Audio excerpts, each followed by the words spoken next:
Europe 1, 7h25, Thomas Soto. La morale de l'info. Bonjour Raphaël Antoven. Bonjour Thomas. Demain pour l'Angleterre, samedi pour la France, c'est quasiment parti pour le mondial de rugby. Ce matin, vous faites l'éloge du rugby. Pour vous, ce sport est tout simplement génial. Alors, vous nous avez habitués quand même un peu plus de mesures. Hein. Génial, carrément. Ah oui, génial. Oui, mais alors pour trois contradictions d'ailleurs, c'est ça qui est amusant. Alors lesquelles? Allons-y. D'abord, le rugby est un sport démocratique, Thomas, au sens où toutes les morphologies y trouvent leur place.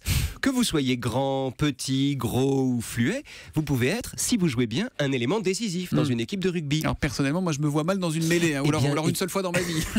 Eh bien justement, la première et la dernière. Justement Thomas, vous feriez peut-être un bon ailier, mais à coup sûr vous seriez un médiocre talonneur, pardon.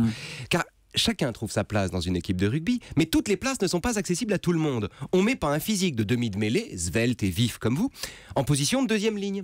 De sorte que le rugby est à la fois démocratique parce que tout le monde y trouve sa place, et aristocratique parce qu'une équipe de rugby répartit les rôles selon le physique ou l'ADN du joueur. Bon, voilà pour la première contradiction. La deuxième alors? La deuxième, elle est évidente.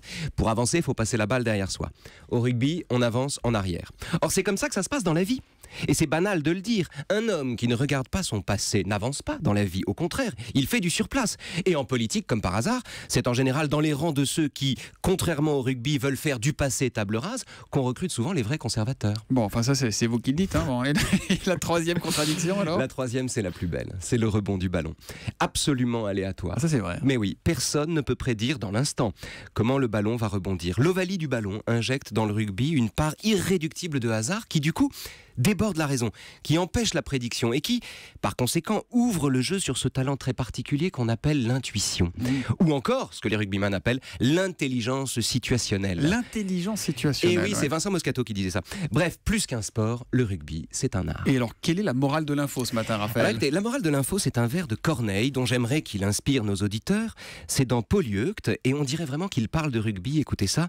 Vous me connaissez mal, la même ardeur me brûle et le désir s'accroît quand les faits se reculent. Quel poète vous faites, Raphaël Antoven. La morale de l'info tous les matins à 7h25 sur Europe 1. Et pour les amoureux du rugby comme vous, Raphaël, je vous recommande le livre Gueule de rugby, 370 portraits détonnants. C'est mieux que les dieux du stade. Ouais. Ouais, c'est signé, c'est plus élégant. Éric Blanc, Jean-Pierre Pagès et un certain Patrick Roger qu'on connaît bien ici à Europe 1. C'est simple, on va l'offrir aux auditeurs. Le premier qui nous envoie le hashtag E1Rugby avec marqué Raphaël et 3 points d'exclamation le remporte. Nous, on se retrouve demain matin 7h25. À demain. Raphaël.